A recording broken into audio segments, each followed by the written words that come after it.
Hello, I'm Emma and I'm a member of the wonderful Abbey Church family. Today I will be introducing the first of 3 talks on the Old Testament prophet Jeremiah. Now I don't know whether you know lots about Jeremiah, just a little bit, or actually nothing at all. But my hope and prayer is that within what I share over the next 20 minutes, you will find an overlap, a relevance, a chiming, a resonance with your life and your situation. Jeremiah was born in a village about an hour's walk from Jerusalem and felt called by God to be a prophet. Jeremiah saw his nation disintegrate morally from within and destroyed militarily from without. His ministry lasted from around 628 to 580 BC, about 6 centuries before the birth of Jesus. Something I feel that we have as those reading the Bible centuries after a range of people inspired by God wrote the different books within is hindsight. Yes, we see the beginning, but we also see the end. We see what transpired. Hindsight is a very illuminating thing, and I think that it shines a powerful spotlight on the past. For me, the book of Jeremiah shows that if we genuinely ask God what we need to do, we certainly need to be ready to wait and to be listening for his answer and be prepared to follow it when it comes. Today I will be touching on hearing from God, created by God, known by God, rescued by God, and promised by God. Hopefully my talk will be relevant for those who know a lot about Jeremiah, a little, and everything in between. I'd like to start at Jeremiah 1 verse 4, which reads, "The word of the Lord came to me." And I'd like to ask you the question, when do you best hear from God? When do God's words clearly come to you? Let me share a story with you. Before Christmas, Home Group watched Pete Greig's online prayer course 1, which I would highly recommend if you haven't seen it before. And one of the later weeks was on something called contemplative prayer, which encourages people to go somewhere and walk in silence, looking at the world around them and listening to the sounds surrounding them, sensing what God might be saying through the natural world. My husband Johnny and I went up to the local hill at Purdown and walked in silence along the ridge there, attempting to try this idea of contemplative prayer. Suddenly looming ahead of us was the massive communication tower, and I was immediately reminded of the last lines of my Christmas poem Frequencies, which refer to the way that God, generous, spirited and gentle, grapples on our ragged frequencies and tunes in to our tattered wavelengths. And I thought about how often I seem to fiddle with the dials, give in to distractions, tune into other wavelengths that are nothing to do with God and his ways. I don't know if you're the same. Sometimes it can be the smallest, most imperceptible of nudges that pushes us off of God's wavelength and suddenly fills our life with distracting, muffled interference. And it's all inevitably of our own doing. Sometimes I think that we've got to realise that we just need to take our hands off of the dials and stop fiddling with them and let God get through to us. I believe that God always wants to communicate with us. It's us that so often let distractions take our focus and stop us from listening when we need to. This week, you might like to take some time to think about when, where, and doing what you best hear from God. You might also want to think about the things that help to restrain you from fiddling with the frequency and tuning into other channels that are distracting and tempting to you, and build those strategies into your everyday. Jeremiah 1 verse 5 reads, "The word of the Lord came to me saying, before I formed you in the womb, I knew you." These words might be very familiar to some of you. For others, it may be the first time that you've heard them. Could it be that there is something very intentional about us? That we were formed by God himself? Wow, what a thought, what a concept. How often do we wish that parts of us were different? How often do we look at the features of other people and wish that we had some of theirs instead of the ones that we've got? In my Key Stage 2 primary classrooms, something that has brought an enormous amount of joy to my heart is being around children who are happy with the skin that they are in. It's a fantastic thing to witness, and it's something that I believe passionately in.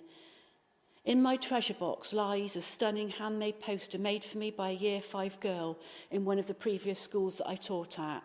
It reads, "Don't let anyone dim your sparkle." I so love that precious gift from a 10-year-old, and it's very meaningful to me. Each of us can really only go on the decades that we've experienced, and I feel very aware that I cannot begin to imagine what it's like for young people nowadays. So different from my experience as a teenager growing up in the 80s.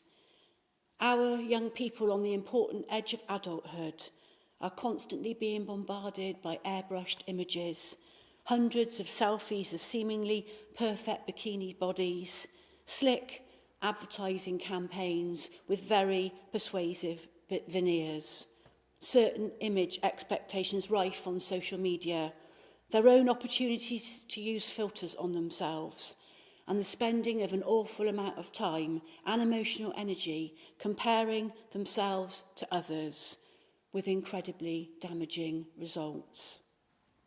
There is much research that says that young people's self-image is so often in tatters today, and if not in tatters, under an immense and constant amount of pressure. But this verse in Jeremiah suggests that we were formed by God himself, and it's worth thinking that maybe God actually likes us this way. Just maybe God who formed you likes you just as you are. I personally find that a great comfort, and that's certainly good enough for me. I am so drawn to the second part of verse 5. Before I formed you in the womb, I knew you. I think that it's such an incredible thing to be known, truly known by others. Are you known? What about warts and all? God not only knows you, he accepts you and me, warts and all, wholeheartedly, completely, absolutely, as only he can do. And maybe that's all that you need to hear today, just that. A little story that I like to tell is that my dad's pretty well known in church circles, and all of my life I've been known in those circles as Rob Scott Cook's daughter. And it's only happened once, but once is good enough for me, that apparently at a meeting, a girl ran excitedly up to my dad and said, "I don't know you, but aren't you Emma Scott Cook's dad?" I loved that. And I think that quietly my dad did too. But basically, isn't it that none of us want to be reduced to only what family we come from, what our connections are? Don't we all, at the end of the day, want to be known for who we are? God certainly does that. And even better, knowing us, truly knowing us, like no one else can, warts and all, doesn't dim his love for us, not one iota. Maybe this week you need to be reminded of that. In Jeremiah 1 verse 9, it reads, "Then the Lord reached out his hand and touched my mouth and said to me, 'Now I have put my words in your mouth.'" God's first word spoken in this sentence is now. It's not in the future I'm going to, or even I'm considering giving you something to say to those around you. No. God says, now I have put my words in your mouth. Wow. God's words placed, entrusted to Jeremiah's mouth. Do you think that God could do the same to you? To entrust, to place his words for a time such as this with you, for you to declare and speak out. And who could you be meant to speak them out to, you might well ask? A few years ago, I was given a brilliant book written by Mark Green from the London Institute for Contemporary Christianity called Fruitfulness on the Front Line. In it, it makes clear that each one of us has a front line, a sphere of influence where we can make a difference. Mark Green writes, God the Father is interested in you, and he is interested in how you use the talents, the freedoms, the opportunities, the power, the resources that he has entrusted to you. You see, each of us has a front line, and each of us can have an impact on those alongside us. I've spoken before about not being thermometers that just indicate the temperature of a workplace, of a family, of a church, but instead the importance of us being thermostats that actually change the temperature of our surroundings, that actually make a difference to those around, of us being the change that we seek. Mark Green writes, over the last 30 years, I've seen scores of people living fruitfully on their front lines, quietly doing extraordinary things in ordinary places. Often they don't think much of it, don't think that their stories are worth telling anyone, because theirs aren't the kind of stories that usually get told in our churches or in our conferences or in our magazines. And later he goes on to write that fruit is anything done with authentic love. Mother Teresa, who I admire a great deal, said, do small things with big love.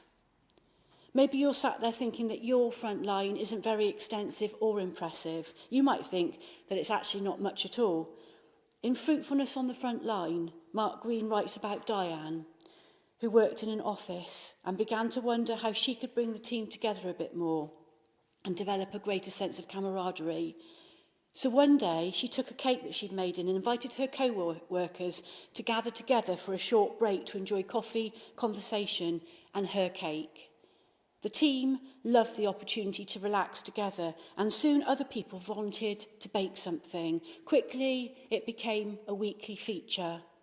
What Diane had done is she'd identified an aspect of her front line that could be improved. She looked for a kingdom solution, and she tried it out, putting in time and making herself a bit vulnerable in the process.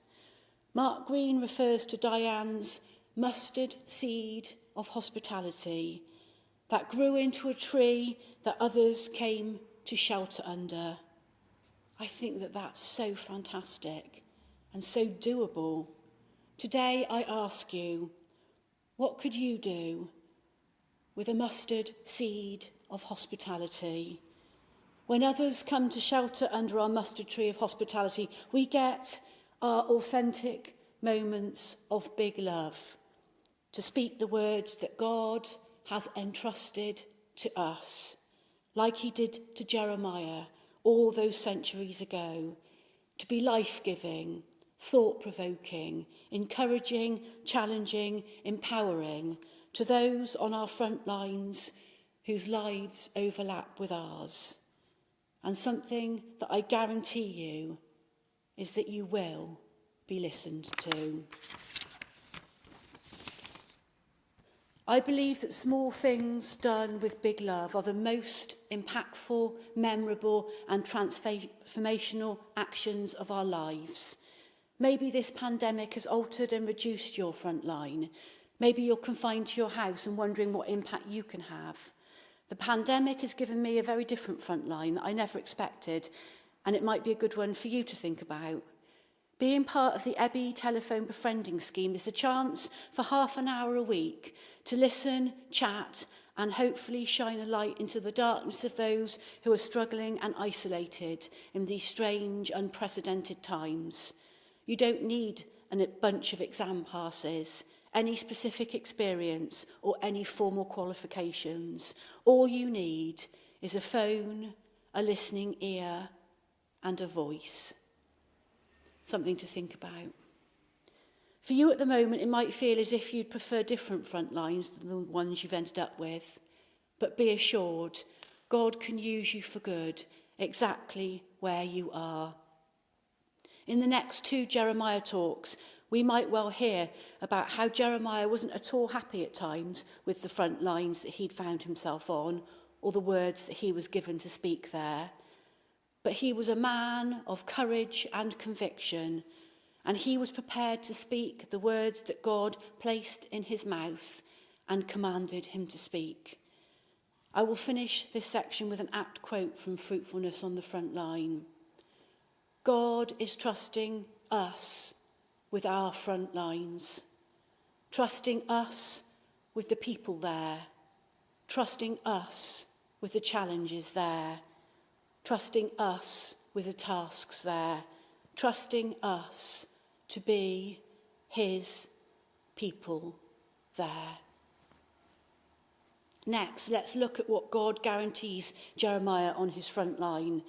In Jeremiah 1 verse 19, it reads, in relation to the kings of Judah, its officials, its priests, and the people of the land, and that's quite some list, they will fight against you, but will not overcome you.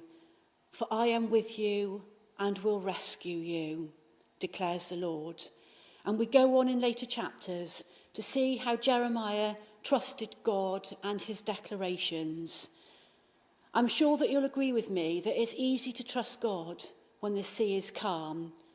But what about when the storm hits and we fear that we will be totally overcome by the onslaught that is unleashed? Over the past year, hasn't the whole world been hit by such a storm? Over lockdown, Johnny and I got into avidly watching a TV programme called Saving Lives at Sea, which follows RNLI lifeboat crews as they carry out rescues along Britain's coastline. Something that struck me time and time again was the sheer relief of kayakers, surfboarders, sailors at the sight of the lifeboat rounding the corner and heading towards them. Why? Because RNLI lifeboat crews know what they're doing. They're trained to save. I ask you the question, as we emerge a year on from unprecedented, insecure and stormy times, do you trust God that he knows what he's doing? Do you believe that for you, he will even turn up and rescue you from the situations that you find yourself in? RNLI lifeboat crews don't only turn up for people who have accidentally ended up in danger. They turn up day and night for the people who have blatantly disregarded common sense, for people who have been incredibly foolish, for people who have often acted in a mind-blowingly dangerous way. For all of them, no questions asked, with the absolute best of themselves. Isn't that what God's like with us? Jeremiah trusted God. Do we? Do we believe that God is willing and able to rescue us?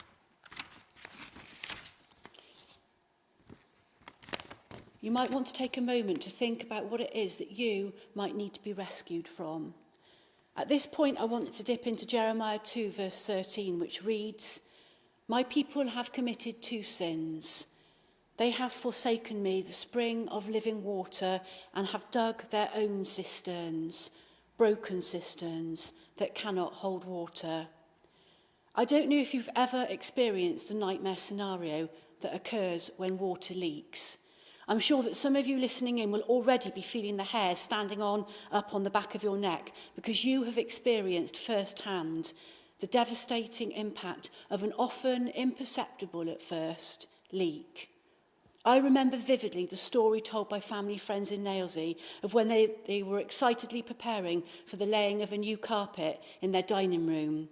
Roy had been asked to clear the room and take up the old carpet ready for the arrival of the fitters. As he was doing it, he noticed that the top of one of the nails in the floorboard was wet. As he looked at the others, all of them had a greenish tinge surrounding them. Roy got his saw and cut out a small square of floorboards in the corner of the dining room. The cavity below was swimming with water. In fact, it was discovered that all of the downstairs was sodden. The whole of the downstairs flooring would have to be replaced. For a year, big industrial dehumidifiers would be used to take moisture out of the air, and Roy and Sandra would have to live for months in a state of disruption and upheaval as the problem was sorted. What had caused such a nightmare, I hear you ask? When the washing machine was fitted, a plastic clip holding one of the hoses had come loose, and every washing cycle, unseen, a continuous stream of water had leaked below the kitchen floor until it had wreaked total havoc. That's what leaking water does. Metaphorical broken cisterns that cannot hold water are, I believe, to be avoided at all cost. We get duped by them at our peril. As an upper primary school teacher for almost 30 years now, I feel really invested in young people that influences their development as young adults. I care about them. And I feel that the world is pushing hard broken cisterns to our children and young people. At seemingly every turn, our young people are met with slick advertising campaigns, persuasive jingles, captivating materialism, glamorous and appearingly successful social influencers, encouraging every kind of lifestyle. We underestimate their power to influence at our peril. If our society continues to peddle broken cisterns in the way that it does, I fear that there is going to be a lot of rescuing needed to be carried out in the future. A few years ago, I went to an internet awareness evening at Woodlands Church, led by a police officer and a social worker. I still get shivers down my spine when I remember the clips that they played from the video games Grand Theft Auto and Call of Duty. 2 years ago, one of my talks to youth leaders in Bridgwater made mention of broken cisterns, and I read this quote from an interview with 17-year-old Carl Thompson, who had become suicidal through his addiction to the video game Fortnite. He said, "I want to warn kids or parents how the game Fortnite sucks you in far, far worse than any 18-rated game I've played. The idea that young kids are playing this is terrifying." In recent weeks, the setting up of the anonymous reporting website Everyone's Invited has alerted all of us to the horrifying incidents of totally inappropriate treatment of girls, unacceptable banter, misogyny, sexual assaults, several of which are now being investigated by the police, which have seemingly, under the radar, become rife and well established in a large number of our secondary schools and educational institutions. How has this happened? When is this ever acceptable? In the last couple of weeks, I have listened to radio phone-ins where many people, from everyday listeners to experts, have rung in and talked with reams of evidence behind their comments about the damage wrought by pornography and the way it warps young people's view of women. And time again in recent times, I have found myself asking, where is the church's voice? For me, Jeremiah is all about the profundity, integrity, courage, and power of Jeremiah's voice. God gave Jeremiah words to say, words that I've reminded you today, God himself placed in Jeremiah's mouth and expected him to say. Because we love our communities, our workplaces, our families, our neighbours, our children, and have their best interests at heart, we must never forget that God has given his church a voice. We must use it. In closing, I want to return to Jeremiah 1 verse 19, which reads, "They will fight against you, but will not overcome you. For I am with you and will rescue you, declares the Lord. I see this as a promise from God to Jeremiah. Jeremiah trusted God, and he more than believed in God. He believed God. There's a big difference between believing in God and believing God. Do you believe God? In your life, what promises have you felt God make to you? Are you still managing to hold on to them? Sometimes people think that when people become a Christian, an easy life is guaranteed. I don't think that that's the case. But the Bible is full of things that God does guarantee, that God does promise. Wonderful things to hold on to in the good times and the tough times. Promises that rescue us, uphold us, fill us with courage, resolve and hope. If you're listening in today and you're new to all this, I suggest that you track someone down who loves their Bible and ask them to share with you some of God's promises made to each of us. Will you join with me as I finish with a prayer? Father God, may you place your words in our mouth, and may we have the courage to speak them out on our front lines, wherever they are, whoever they're with. May you grow in us a mustard tree of hospitality, where others can come to shelter and hear what we've got to say. May we also be good listeners there. May we always try to do small things with big love, with an authentic love that acts as a thermostat rather than a thermometer. May we make a difference. May we be like the man of Jeremiah 17, planted by a stream, who trusts you, Lord, who believes you, Lord.